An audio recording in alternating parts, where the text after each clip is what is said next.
একদিন পরেই ত্রয়োদশ জাতীয় সংসদ নির্বাচন।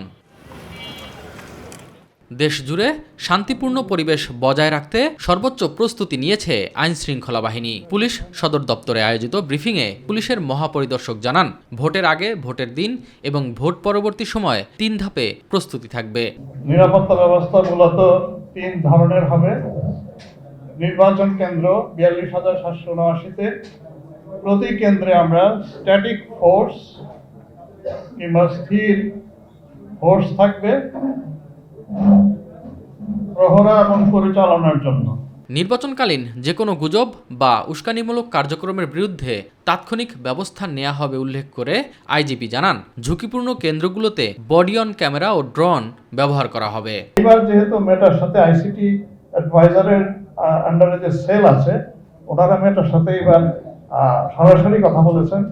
আমার বিশ্বাস এইবার অপতথ্য এবং গুজব যেগুলো আমাদেরকে এফেক্ট করতে পারে, হয়তো আমরা স্বল্পতম সময়ে মেটার সাহায্যে এগুলো টেক ডাউন করতে পারবো।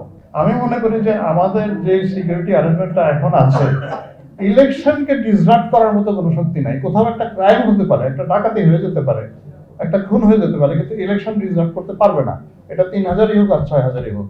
নির্বাচন নিয়ে জঙ্গি হামলার আশঙ্কা নেই জানিয়ে বাহারুল আলম বলেন, মবের চেষ্টা করা হলে শুধু সংশ্লিষ্ট কেন্দ্র নয়, ওই আসনের ভোট গ্রহণ স্থগিত করা হবে। ইলেকশনে আমরা দেখেছি মাঝে মাঝে যে ওরা স্টর্মিং করে ঢুকে পড়ে ভোট কেন্দ্রে, পারে। এটাই যদি মব বলেন, চিরকালই ছিল, আজকে নতুন না। কিন্তু এইবার not a single incident will happen. আমরা যেটা ইলেকশন কমিশন বলেছে, যদি ইয়ার পরে আমি ভোট কেন্দ্র বন্ধ করে দেবো, একটা কেন্দ্র বন্ধের জন্য আসনই বন্ধ করে দেবো। একটা ঐতিহাসিক সর্বকালের সবচাইতে নিরাপদ ইলেকশন করতে চাই। That is the intent of the government. সেই জন্যই আমরা বেশি প্রস্তুতি নিয়েছি।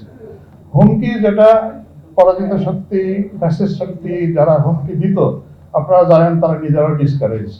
এখন তো আমরা আর ওইরকম থ্রেট মনে করি না যে দেয়ার থ্রেটটা এত বড় না, কিন্তু আমি উদাহরণ তৈরি করতে চাই যেন ইতিহাসে এই ইলেকশনটা লেখা থাকে। ভাই, নির্বাচন সুষ্ঠু করতে মাঠে এবার ১,৮৭,৬০৩ জন পুলিশ সদস্য মোতায়েন থাকবে। এস এম আরিফ, মাই টিভি, ঢাকা।